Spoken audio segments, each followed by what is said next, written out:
Hey everyone, and welcome. Today we are diving deep into a topic that I can almost guarantee you'll see on your WAEC, JAMB, and NECO Economics exams: utility concepts. Now, I know this is a huge part of the theory of consumer behavior, and by the time we're done here, you are going to be able to tackle any question they throw at you. So, I'm Rachel, and it's great to have you here. I am your personal economics coach. My promise to you is simple. Every single week, right up until your exams, I'm going to be here breaking down these key topics to make sure you walk into that exam hall feeling confident and ready for anything. So, here's our game plan for today. First, we're going to build a really strong foundation, making sure we get the core utility concepts down. Then, we'll roll up our sleeves and solve a typical WAEC question together. After that, we'll do a quick fire round with some JAMB and NECO questions, and we'll finish up by locking in the key takeaways you absolutely have to remember. Ready? Let's get started with the foundation. Honestly, if you can master these definitions, you'll find that even the most complicated-looking exam questions suddenly become way clearer. So, what on earth is utility? Well, it's just the fancy economics word for the satisfaction or, the happiness you get from using something.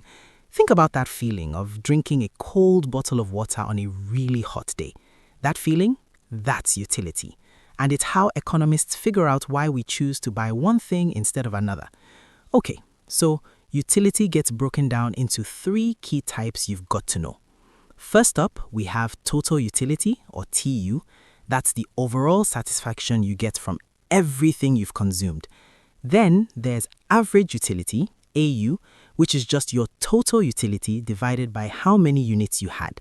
And finally, and this one is a big deal for exams, we have marginal utility, or MU. This is the extra little bit of satisfaction you get from consuming just one more unit. Hey, just a quick pause. If you're finding this helpful and you want daily practice questions for WAEC and JAMB explained just like this, make sure you hit that subscribe button right now and join our exam key community. Okay, this slide right here is absolutely critical. This is where so many exam questions come from. Look, as long as your marginal utility, that extra bit of joy, is positive, your total satisfaction keeps going up. But the second your marginal utility hits zero, bam, your total satisfaction is at its absolute peak. We call that the saturation point. If you keep going after that, your MU actually turns negative and your total satisfaction starts to drop. And this all leads us to the most famous rule in this whole topic, the law of diminishing marginal utility. It sounds all technical, but trust me, you already know this. Imagine you're eating slices of pizza. That first slice is just heaven, right? The second slice is still really good. The third is pretty good. But by the fifth slice, that extra satisfaction you get is practically nothing compared to the first. That's it. That's diminishing marginal utility. All right, enough theory. Let's actually put it into practice and see how it looks on an exam. We're going to break down a WAEC-style problem together, step by step. So, here's a typical WAEC question based on a 2016 pattern. We've got a table here showing the utility someone gets from eating ice cream. But as you can see, a few of the marginal utility values are missing.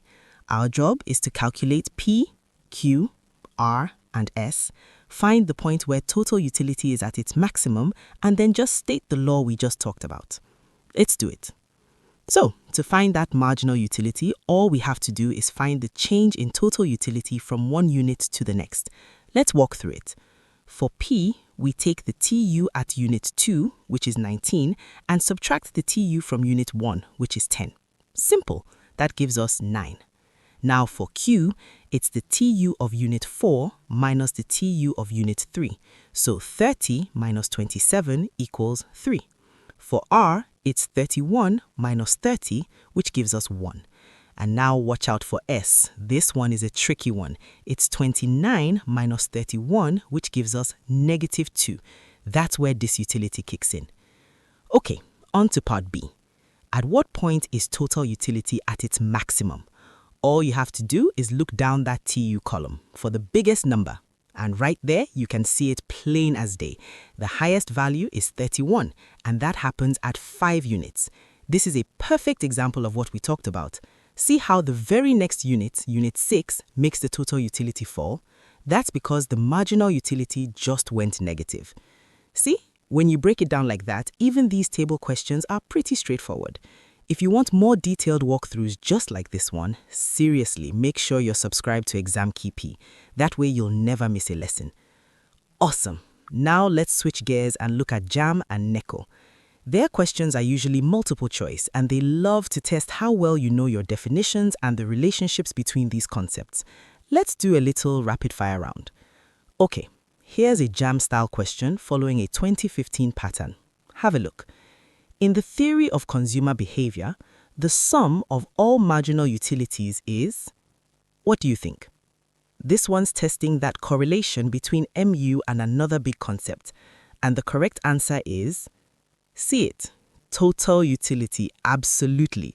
The key thing to remember is that if you add up all those extra bits of satisfaction you get from each unit, all the MUs, what you get is the total satisfaction. It's a direct link you just have to know. Let's try a NECO style question now. This one is super direct. The additional satisfaction derived from consuming one more unit of a good is called... This is a pure test of whether you know your definitions. And of course, the answer is B, marginal utility. That word additional is your keyword. Whenever you see additional or extra satisfaction, your brain needs to immediately think marginal. Knowing these definitions by heart is how you fly through these questions.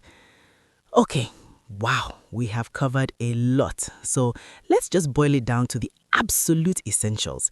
This is the stuff you need to have locked in your brain before you even think about walking into that exam hall. All right, first, remember the simple difference. Marginal utility is the extra joy. Total utility is the total joy. Second, know the law. The more you have, the less you enjoy the next one. For JAMB, you really have to master those definitions and relationships. For WAEC and NECO, you need to practice filling out those tables until you can do it in your sleep. And look, if you only remember one single thing from today, make it this. Total utility is at its maximum when marginal utility is 0. That's a golden rule. And that's a wrap on our lesson on utility concepts. I really hope you found that helpful. If you did, do me a favor and hit that like button, share this with your friends who are also studying, and of course, subscribe to our channel for more. For a ton more practice questions, go check out www.examkeep.com. Practice in and pass your exams with confidence.